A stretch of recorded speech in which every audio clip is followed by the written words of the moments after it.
I believe mothers are the original entrepreneurs. Because if you see what a mother does, if they fail at what they do, someone dies. And it's like exactly the same thing as an entrepreneur. If they fail at what they do, the business dies. And this entrepreneur has to become whatever they need to become to make sure that this business provides value on the planet. And mothers do exactly the same thing.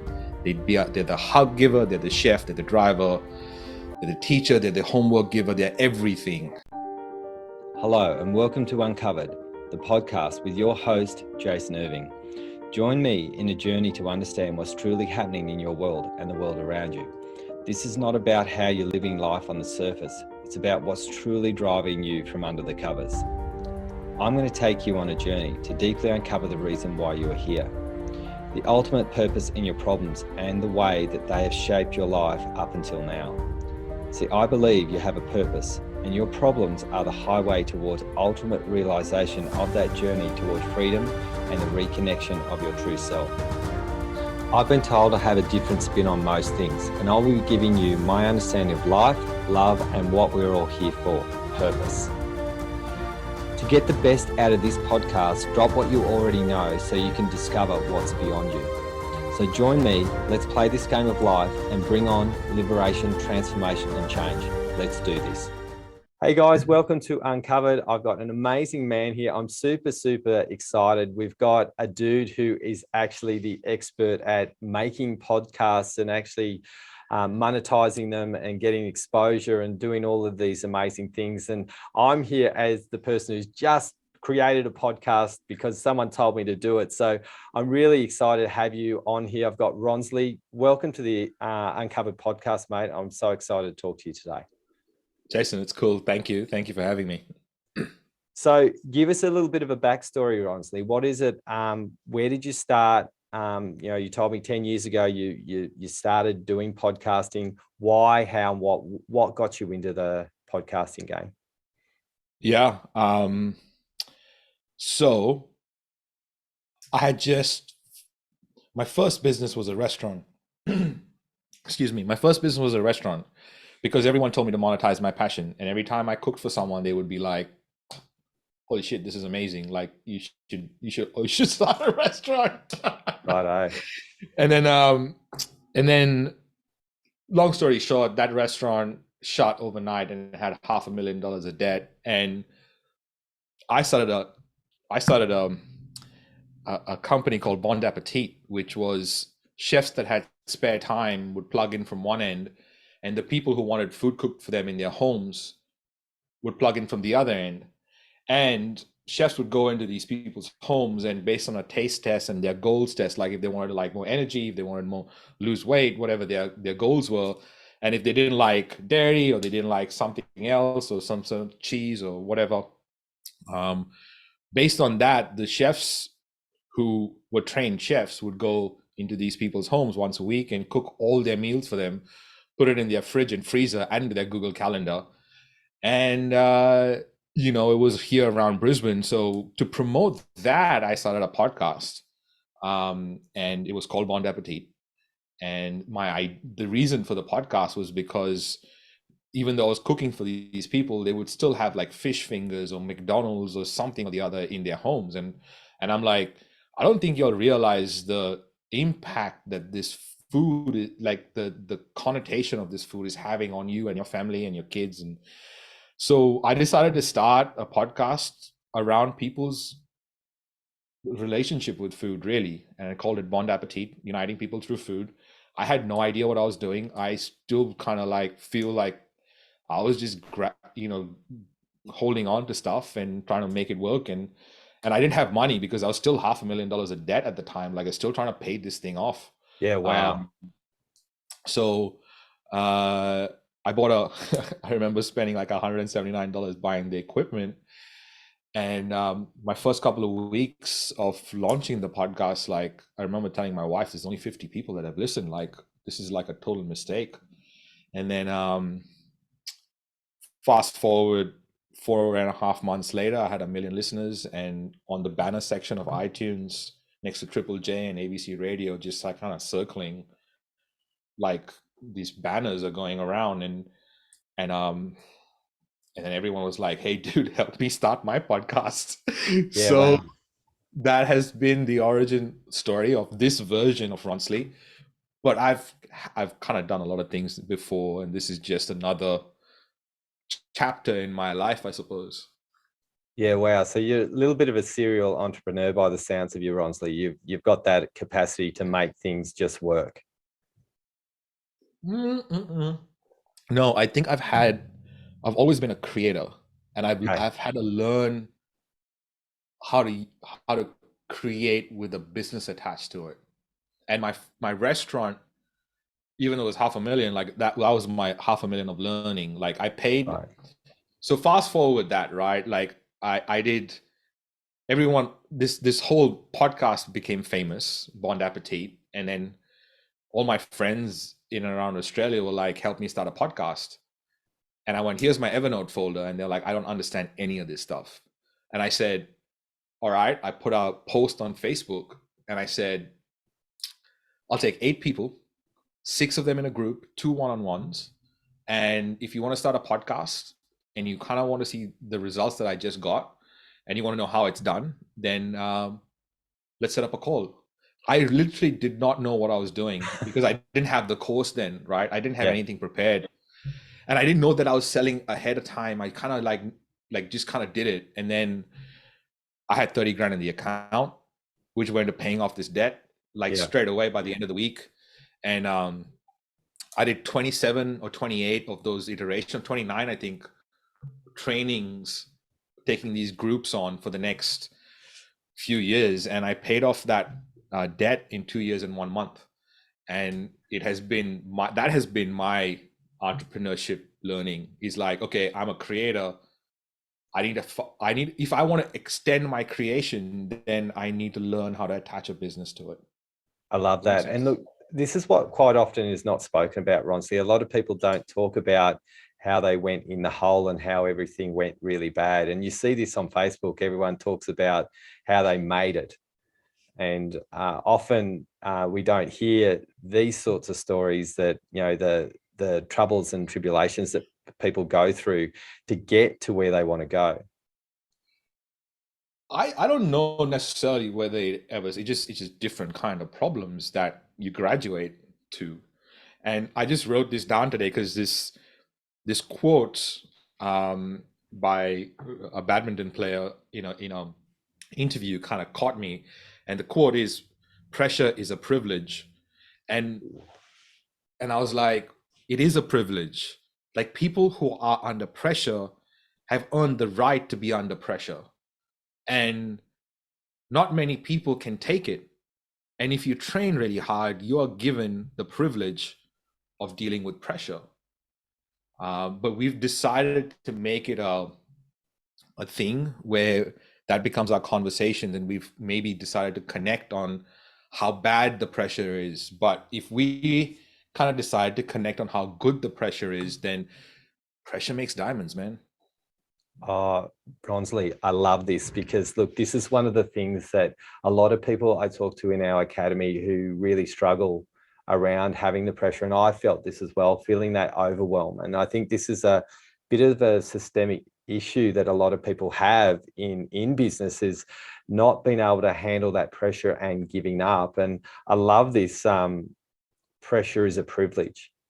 That's a really different spin, and it's a really positive attitude to something that a lot of people struggle with, because people can get into mental health issues and all sorts of struggles around that pressure, not being able to express what it feels like to deal with that sort of pressure in life. So can you tell me a little bit more about how you handled that pressure when you had that 478k in the red, and then this quote, how did you handle when you were in the red? What were you doing with yourself at that time, head Yeah. wise, heart wise? But So I genuinely believe that I am a direct results a direct result of the reps I put in. I have return on reps, and a lot of people look for return on investment, return on scalability, return on time, return on energy. I look for return on reps. And I didn't know this about myself, but as soon as that happened, I started waking up at 4:30 in the morning. And it was just a thing that I kind of decided to do. It became a thing that I added a whole bunch of different routines to the fact that I woke up early. And it's crazy. But I wait, like I kind of, this is 11:18 a.m. right now. And by 9 o'clock, I have finished all my critical tasks. And I'm like, people are just starting their day. Right. And I have finished way more than I could have ever done by 9 o'clock in the morning. And everything else from that point is just gravy, is just extra. So for me, I started waking up early. I started to do the things that other people around me were not doing. Like people who would not understand why, even now, when I'm in a season and I'm going for something, the first thing I do is I start getting a routine around me, which is waking up early, um, getting hydrated. So water is part of my routine. Reading is part of my routine. Writing is part of my routine. Putting out content is part of my routine. Expressing myself. Meditation is part of my routine. Exercise now in a routine. I work out twice a day. So I get all that in while I feel like uh, that is probably the critical drivers to everything else that happens, if that makes sense. Yeah, it does. I think this is what a lot of people don't understand. I talk about this a lot. You know, I've been working with people for a really, really long time, and my reps, I've, you know, over 25,000 sessions working with people. So when someone's got something going on, I can pinpoint it without even meeting them now, and I can understand it. And it really does come down to this, because I think, would you agree that reps create what? Wisdom? Yeah, I think reps create wisdom, and also reps create the opportunity to experiment and to express and to be an artist with the reps that you got. So like, if you see a football player doing something crazy on the field, they've not thought about it before. It's muscle memory from all the reps they've done before and all the practice they have. Yeah. 100%. And I think this is so cool. I love your attitude, Ronsley. No wonder everyone wants a piece of you to figure out, you know, how to get things moving, because the way that your attitude is, and I don't see this in heaps of people, Ronsley. You've got a really positive frame, but you also have a really positive internal frame that matches the external frame. And a lot of people put this out there, the frames that they put out the show is not necessarily what they're showing on the inside. But when I feel you and hear you, this idea of actually having, you know, pressure as a privilege has turned into joy. And it's really nice to actually see someone in the eyes, seeing the joy in the eyes, because quite often people can show joy and I can see something behind that's not that. But I see a peaceful man who does things through joy. Tell me if I'm wrong. I think I'm just privileged. I think I could have been born in any family. I think that I am just lucky. I'm Yeah. like one of three people that out of my classroom made it out of. So I grew up in India. Um, I mean, I just think in general, I'm just lucky and I'm privileged, and I feel like there, if if someone here in Australia says I'm poor or I grew up poor, they would like someone in the States who grew up poor would exchange that any day. If someone in the States said they grew up poor, someone in Mexico would exchange that poor any day. And if Yeah. someone in Mexico called themselves poor, someone in India would exchange that poor for that way of life any day of the week. And I think that because of that perspective, um, I don't. I think here in Australia, like we don't understand how to put in the reps. We're not taught necessarily how. It's a cultural thing that we need to like really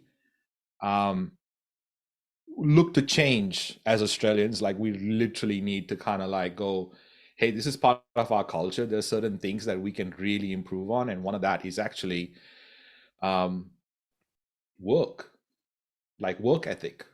Yeah. I feel work ethic, like I mean, my work ethic is nothing compared to my wife, who's an ICU nurse, and we'll be married 10 years in February coming up. And as long as I've known her, she's never called in sick, not one single day. That Wow. work ethic I don't have. Like that is crazy, right? You know, that I'm just kind of trying to like put perspective here on on our lives and how comfortable we are in Australia to live this kind of life, and how lucky we are to be in this country and have a life that many people would love to have. Oh, well, look, one of the things with you, Ronsley, I think for you, I don't think it's luck.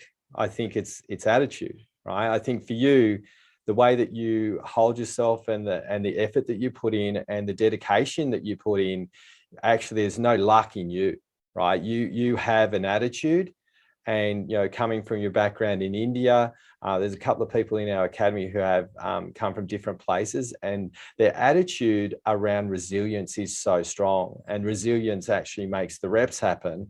And the fact that you don't give up, there's no luck in you, mate. Like you've got this approach. And then again, and I love the humility that you have, Ronsley, because a lot of people who have the capacity that you have can chest beat, right?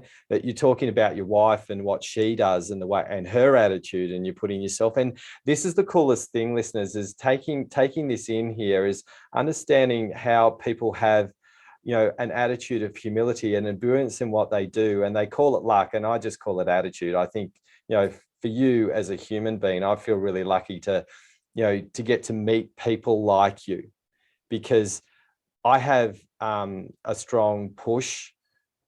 If I compare myself to you and your routine, I sit there and go, I got to lift my game, because a lot of people look at me and go, man, you work really, really hard. I'd say I probably don't work as smart as someone like you, right? And you have a really good routine and focus and all of these sorts of things that have made you not lucky, have made you consistent, have made you brilliant, have made you focused, and has made you really, really successful in life. I 100% appreciate the compliment and the sight that you have into that part. But if I kind of step back a bit, if I was born in a family that maybe my mom and maybe I was dealing with other things inside my family that like all I grew up caring about was studying and being alive. That's what my parents were like, oh, if he can study and be alive, right? So I didn't have to deal with any kind of like home issues Yeah. or I mean, if my parents were extremely poor, for example, those are like different issues that come up with that. Those kind of reps like are hard to replicate, right? Yeah, So they are. to even kind of get to the point that I am educated enough to make these kind of decisions is because of the platform that had been laid Mm, before me, that my kind of my parents, if they didn't lay that platform, you know or even their parents before them, like if they didn't lay the platform for my parents to give me that, then I couldn't have been in this position. So I kind of go, well, I'm just doing the best with what I have been given. yeah, And that for sure, I will take credit for that 100%, yeah, because I have squeezed everything out of these last 40 years and lived like multiple lives over this time, and I love it. I just absolutely love the fact that I get to exist in this in this lifetime. yeah. And I think that's brilliant, because I've worked with people. I live in a suburb that is direct. I work in a suburb that's directly close to the highest affluent suburb in Canberra, and I used to work with a lot of kids, and the kids were really had hollow homes, really wealthy parents, had everything available to them, and they weren't pressing buttons. Right. So it really comes down to, the gratitude of what you've been given as your platform. But at the end of the day, we still have to get up and we still have to live by that platform and start moving and motivating ourselves by the gifts and the opportunities that we have been given. And I've seen this a lot, where people can go entitled as opposed to holding the gratitude and of the experiences that you've been given as a young man. I think entitled is the right word. I feel that's what we got to change. The entitlement that we feel here in Australia, that we need to get this, we should be getting that. Maybe that is something that needs to be looked at. But yeah, I think entitled is on point there, Jason. Yeah, and I think that's a big one, and you don't have that, right? You've got a great attitude of expression and creating in this life, and this is what we're born to do. We're born to create, and born to build something, and born to create magic. And all of us have a chance. I mean, there are people in our academy who've been hit on the head by bottles growing up. Really, really difficult experience lives, and a lot of them haven't really complained about it. They've actually said, hey, I want to do something about this. And I love the attitude, right? And some people become a victim of that circumstance. And I got hit on the bottles and hurt and, beaten up all my life, and I can't do anything. And the ones that we've met have used that as a catalyst for movement. So I've got a bit of an ask for you. You've got a book called Amplify. Yeah. Now, in your book, you've got 7 steps to creating a podcast for your business. Can you sort of elaborate on that a little bit for the listeners, please? 100%. So I'm very clear about podcast creation, and I believe people think that a podcast is a content creation tool or a marketing tool. I believe a podcast is a business development tool. Okay. And I think that we are not using a podcast to the fullest extent of its possibilities, because a podcast opens doors that no other platform can open. And it, by the way, just happens to create content, and it happens to create marketing, it happens to create distribution, it happens to create new audience, it happens to create leads and all that kind of stuff. But mainly what it is a business development tool. So I kind of really wanted people to start to think of it that way. So the first step in the Amplify method, AMPLIFY, is the 7 steps. A is to analyze your audience. So it all starts with who you're speaking to, but analyze your audience first. Before you analyze the actual audience, you analyze yourself. So you first start with you, speak your truth. What is your truth? How does that align with your audience? And who are your partners? Who are your partners is key, because this is in step 1. So who is your partners are key, because knowing who they are allows you to get hold of your target audience. So who are your partners? Your partners are the people who have your target market, but no competitive overlap. They have the same people that you are after, but they do different things to you, entirely different things. So in your first step of analyzing your audience, you analyze 3 aspects of your audience. First is you, who you are as a person. You start with that, and you build on the mountain of value and experience that you already have. Then you figure out who your audience is, who you're speaking to, and who your partners are. That's step 1. Based on that, you go into step 2, which is molding your brand. So like molding your brand and creating your brand around who you are, who your audience is, and who your people are, and your partners and your peers are. Then you can build a brand around what your voice is supposed to sound like, what your tone, what your colors and fonts, what your messaging looks like. It's got to be built from that point. Then you productize your ecosystem. Now, this is key. People don't have products to sell. So they start a podcast and don't know how they're not making money. So P is productizing your ecosystem, which means if you're a business owner, making sure you have different products that you can offer people, or you have a way that you can sell. If you're just a podcaster and you want to sell sponsorships, you're still selling. And do you have a product ecosystem for that? How are you making revenue? That's P. Productization is P. Yep. Then L, which everyone thinks comes first, is launching audio. Only after you get to this point do you launch audio, which is getting your podcast together, doing the audio, putting all the recording and everything. So that is a step that everyone thinks the book is about, but it's actually about setting up the whole method so you actually amplify your messaging with every episode you do, right? If you don't have that first part set up, it's super hard to do that every time. Otherwise, you're missing the mark every time you're releasing an episode. Right. So then you launch audio. After you launch audio, I is intensify your message, which is repurposing the audio that you launched and taking that and creating a lot of other content, which is easy to create. Nowadays, with artificial intelligence, it's become even more easier to create. And then F is a part that people miss and should be using more than ever, which is step 6. It's called fostering engagement. In foster engagement, there are two main engagement pieces you got to figure out. How do you engage your audience in your podcast? People know how to get them to take action. They like to give calls to action. They love how to tell them how to learn and all these kind of things. But are we actually getting them to engage with the content we've created? That engagement is key. And the second piece. What does that look like, Ronsley? Like, you know, we've got an audio piece here, and you and I are doing this, and I'm probably obviously doing a lot of these things all wrong right now when I'm listening to you, which is funny. I'm just going, oh fuck, I didn't do that or that. How does someone engage in the content when we're doing a podcast? What does that even look like? Like, I'm already confused. Yeah, no, great question. So for example, when someone listens to this show, you want them to have an opinion about it.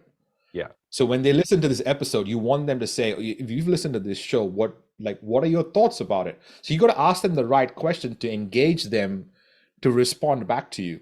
That engagement is what business owners don't know how to do.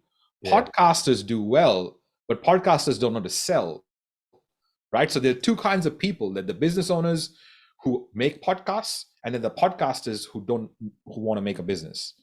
And one of them doesn't know to sell or doesn't know how to sell, but can make really cool pieces of art. Yep. And the other ones know how to sell and make a business, but they're still not trained well enough to podcast well, which is totally fine. And everyone with every rep gets better, right? So that is the gap that needs to be bridged. So even though that, that's a simple fix to engage your audience, the foster engagement part is to actually create engagement with the people you've interviewed.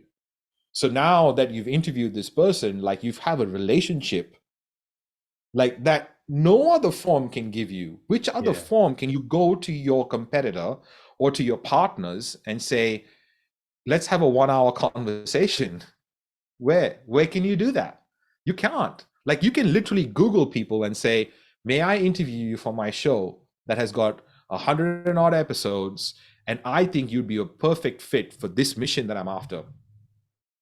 And then after you had that conversation, if you're doing nothing with that relationship, you're missing, I don't know how many tricks in the book, because that is the key to everything, right?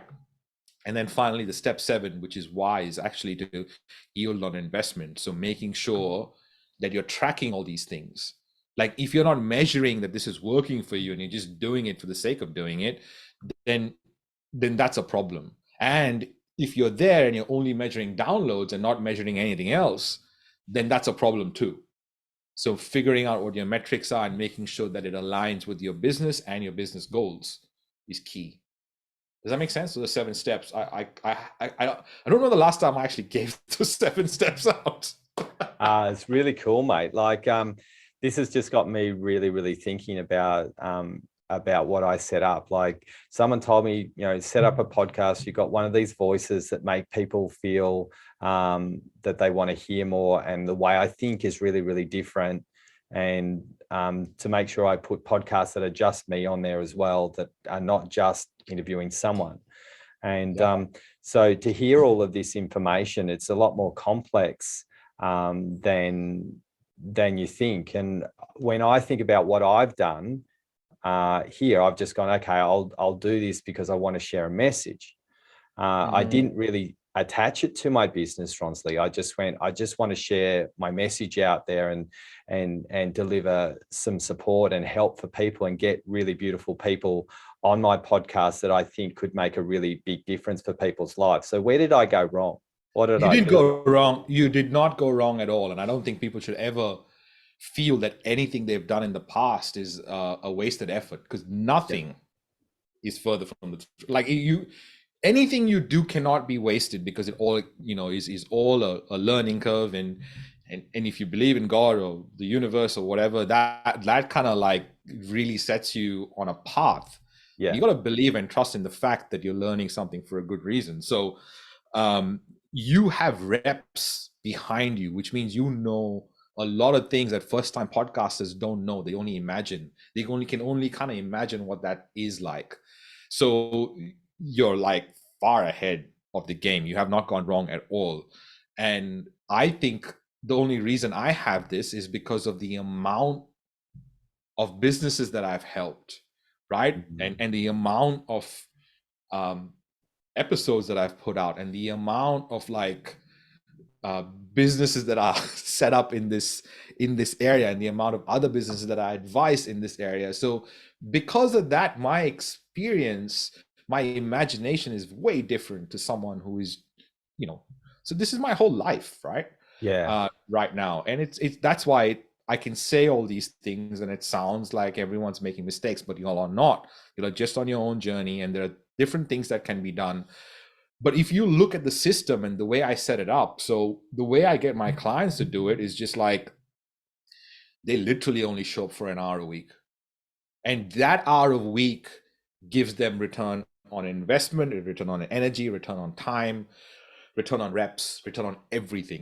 That's the way my brain works. So I just put it into my business, right? So how can my clients in different levels show up for that period and just do their thing?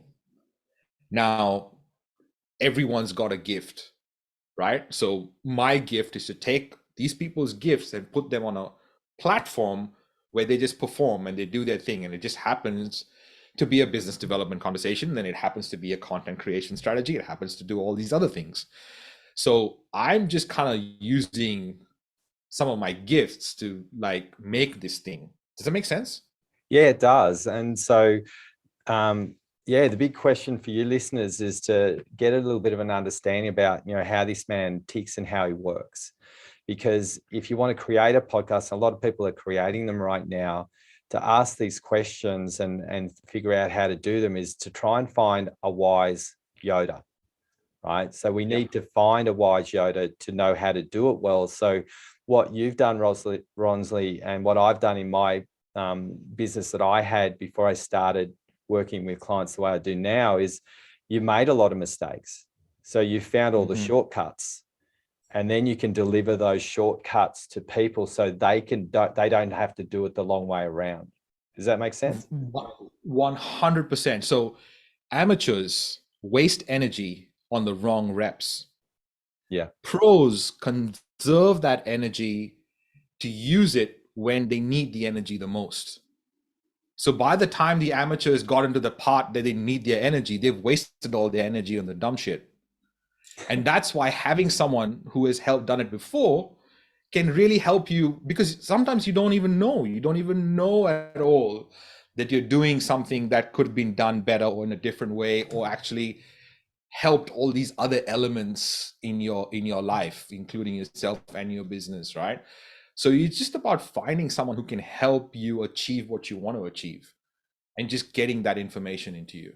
Yeah, and getting it done more quickly. So can you give us a little bit of a secret to actually how you would get a podcast to work for your business? Have you got a little bit of a secret sauce that you could give some of these guys some help with?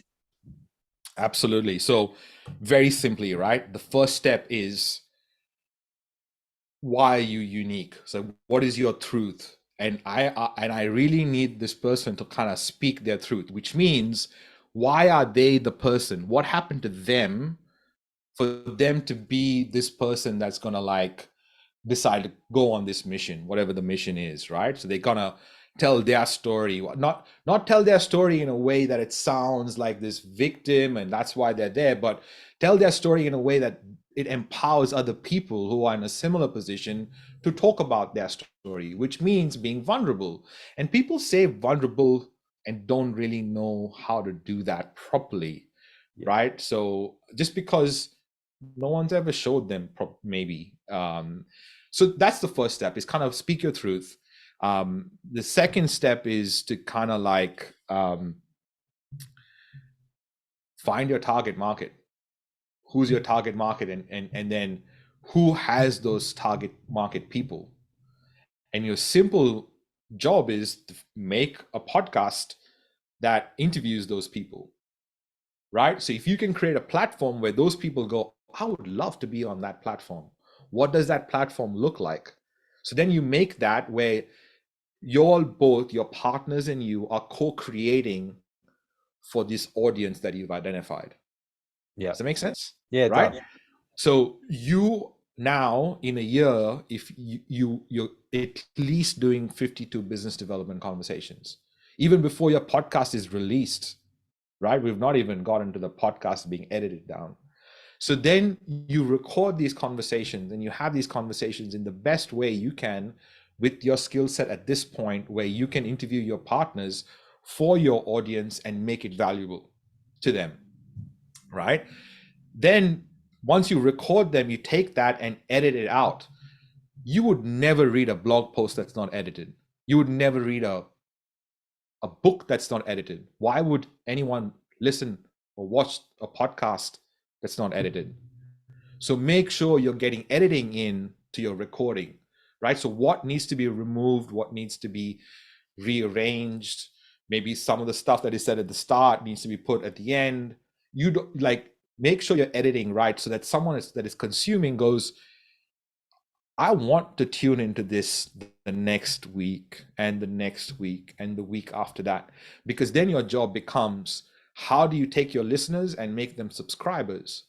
Because once you have them as subscribers, they'll then become leads, and then they'll become prospects, and those prospects will become clients, and those clients will then probably become fans, and then they'll become partners and introduce you to more people. So it's this cyclical audience that you're creating, and you're being the hub in the middle of this whole thing with your podcast. That's the best way I could possibly explain that, and I hope that made sense. Oh yeah, it's like you're blowing my absolute circuits, Ronsley, because the way that you're communicating this, I just didn't even think about any of these things.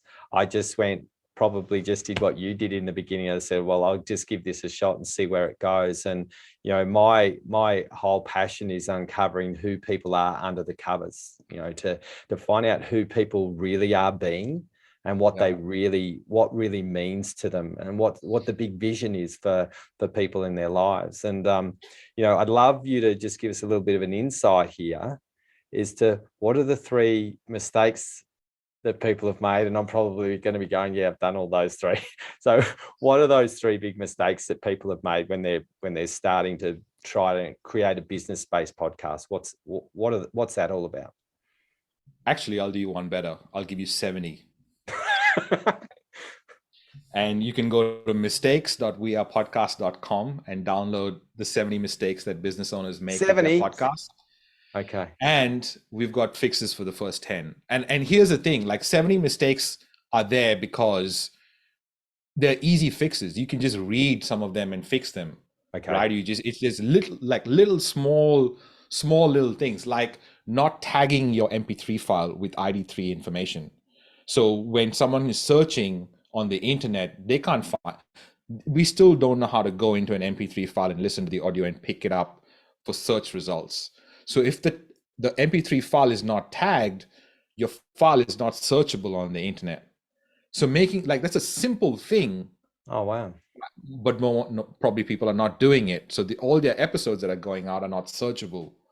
Then another simple step is making sure, like, if it's a recording like this and it's just, there's no sound design, it's not elaborate, and it doesn't have all these like effects and stuff, just making sure that the audio file is only in mono and not in stereo. So it's coming through both the ears the same way, is going to save you multiple things. First of all, it's going to make sure that you're not going from left to right ear and people are not getting annoyed with that. And the second thing is it makes the MP3 file a lot smaller, which means it's easier to download in a lot of countries. So those are like little things, right? And these are like things that I would have not found out if I didn't make the mistake. And there are, let me tell you this as well. I still make mistakes on that list. So there's lots and lots of mistakes that I make on that list. But if you want to get started and you want to stop making some of them, just knowing what they are is the first step. So go and download that.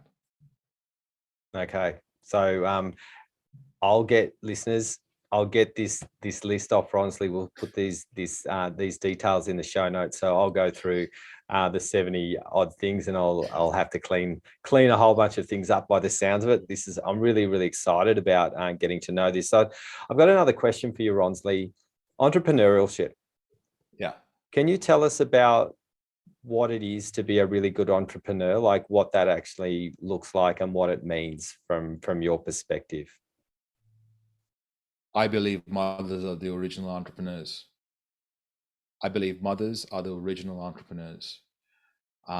Because if you see what a mother does, if they fail at what they do, someone dies. And it's like exactly the same thing as an entrepreneur. If they fail at what they do, the business dies. Yeah. And this entrepreneur has to become whatever they need to become to make sure that this business provides value on the planet. And mothers do exactly the same thing. They're the hug giver, they're the chef, they're the driver, they're the teacher, they're the homework giver, they're everything. And all they're doing is making this child valuable to the planet. I believe that entrepreneurs need to look at mothers for inspiration.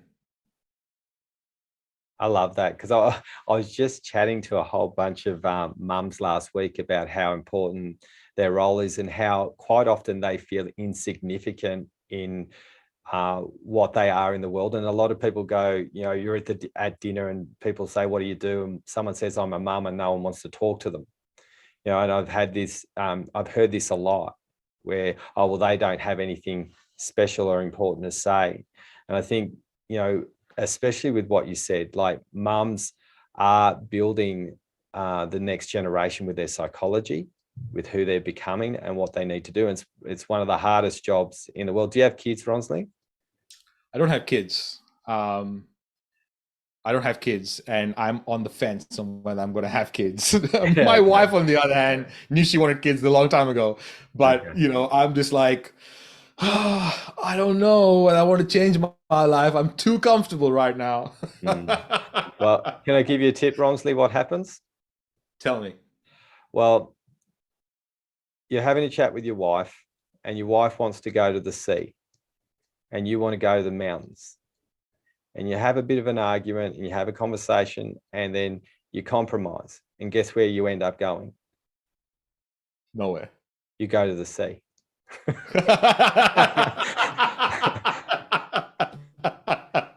Yeah, I'm aware that I'm going to the sea at some point when she decides it's time. So, no,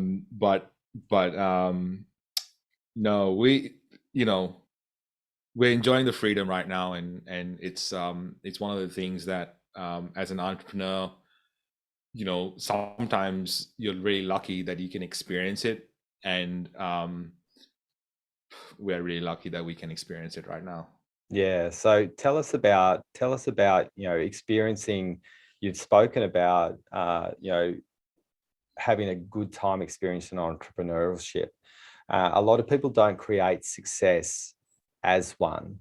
So how do you get to that place where you've jumped over the hoop from surviving to thriving from an entrepreneurial space? So what is it to create that sense of success from a monetary and a time base and that sort of focus? Can you give us a little bit of an intel around that?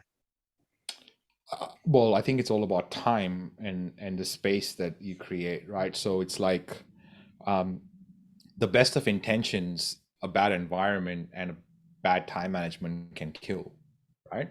Um, and I've never actually said any of this before. No one's ever actually asked me this kind of question. So it's not just like this is something that I have done extensive research on necessarily. I'm just trying to reverse engineer what I do.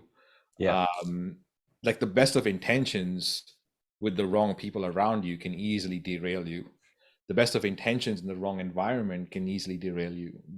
The best of intentions without a good plan and a good way to follow up and manage the project or manage the whole thing and manage it to completion is like another failure with the best of intentions. So the way I see it is, what would I have to do? So if I have a goal, what are my reps that I need to do to achieve that goal? That always is next to my goal. So whatever the goal is that I'm after this thing, what are my reps and how often do I do them? And what else needs to be done on a regular basis? What are my recurring tasks? And are they already scheduled in my calendar so that I am not putting in things that I can easily fill my calendar with lots of stuff. But if it's not going to get me to my goals, then they shouldn't be in my calendar. And if I don't associate them with my goals, then chances are there are other things in my calendar that will arrive in there that are not associated with my goals, so I shouldn't be in there anyway. So that's how I kind of arrange things. I am very intentional, and as a result, I think I'm able to focus for those periods of time, and I get more done. Like, I just get more done in the times that I do the work. So for example, yesterday I set up, in half a day, I set up the whole ticketing and website and event page and partner copy, partner images for my conference. Can I give it to a team member? 100%, but I would get it in 2 weeks. So I did it.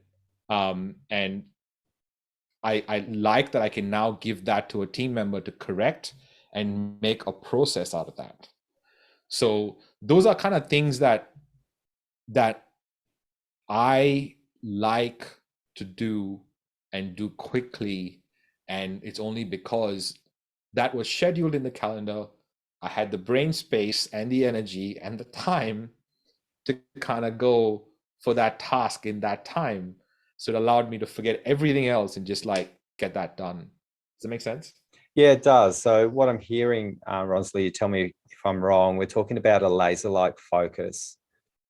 And what I'm hearing is a person who doesn't just have a laser-like focus, can do the things that a normal person would take, one of your staff members would take 3 weeks to do, and you'd take about 3 hours because of your intent and your focus and your dedication. It sounds like what I'm hearing, tell me if I'm wrong here, your intention and your focus has actually made you speed up the way that you do things as well. Would that be true, or am I off base here?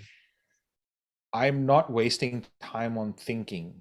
So when Oh, I wow. started the task, yeah, when I started the task yesterday, my team had already done a lot of the groundwork, and it was already in the task that, so I didn't start from a blank page, right? Yep. And when I'm doing the task, there's no thinking involved. Like there's no, I don't know, there's never, I don't know what I'm going to do next. It's always, okay, I'm entirely sure that for me to complete this task, these are the things that I need to do. So a lot of the thinking has already been done for me. And that's why I get 2 workouts a day, because I'm not negotiating with myself every day whether I'm going to do 2 workouts or not. I've already negotiated with myself when I've decided that I was going to do it. And the Yeah, negotiation is done. 100%. Yeah. So the thing that you've got to sort of make sure that you do here is just have all of that process in place, and then yours like the wind. Literally. So And I think this is what a lot of people don't do. they're thinking while they're doing as opposed to doing the task. And I think this is really, really important, because I do this. I go into, oh, there's another thing, and then I lose myself in 5 things at once as opposed to one. Especially tasks that you repeat. Like if you're having to think every time you're repeating the same task and it's not a process yet, you're wasting precious energy that you can give to other tasks that have not been thought through yet, which, by the way, is your only role as founder and CEO and creator. No one else can do that, which is where you got to conserve your energy for, not for rethinking what task that you've done 1,000 times before needs to be done in what order. You know what I mean? Yeah. So it's just having those systems in place. Correct. So I've got one last question for you, Ronsley. About the business stuff. We're talking about podcasts here. What are the metrics that you've got to actually focus on to actually make sure that your podcast is tracking in the right way? Great question. There are 7 and 8, 7 actually main ones that I think that people should track. The most important one is the number of episodes they've released. Like that is the most important metric you got to keep track of, is how many episodes have I released so far, right? So if you've released 30 episodes and you're looking for results that 200 episodes get, then you got to put everything in perspective. Yeah. So the amount of reps you do, and the first most important metric is the amount of episodes you're doing, which means when you're starting off, doing multiple podcasts a week is a great idea because it increases your reps. That's just the fact. Then you got to keep track of obviously the amount of listeners you're getting per episode. You also got to keep track of the amounts of leads you're getting per episode.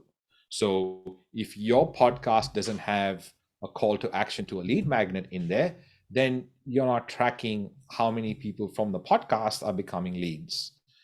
So having that as a generic way, and again, a lead magnet, it doesn't mean it has to be this marketing thing, but it can be your audience's just next step. So for me, I run a podcast for business owners who have a podcast, right? How do they grow their business using a podcast? They make these mistakes. If they want to get more listeners, they want to get more revenue, and they want to get more credibility, stop making these mistakes. Go and download these mistakes. It's simple. I'm not trying to do anything fancy. I'm just trying to go, who are my leads? And then once you have your leads, you got to keep track of your relationships. Super important, because a podcast gives you relationship. Like the most valuable thing right now is none of my businesses. It's nothing in the bank. It's nothing I built. It's not my book. It's not my TED talk. It's nothing.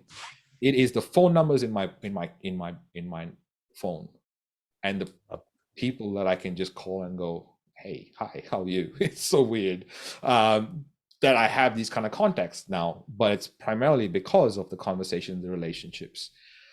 Those are some of the top of my head, but I think just making sure that it's not all about the downloads is super, super important. I love that.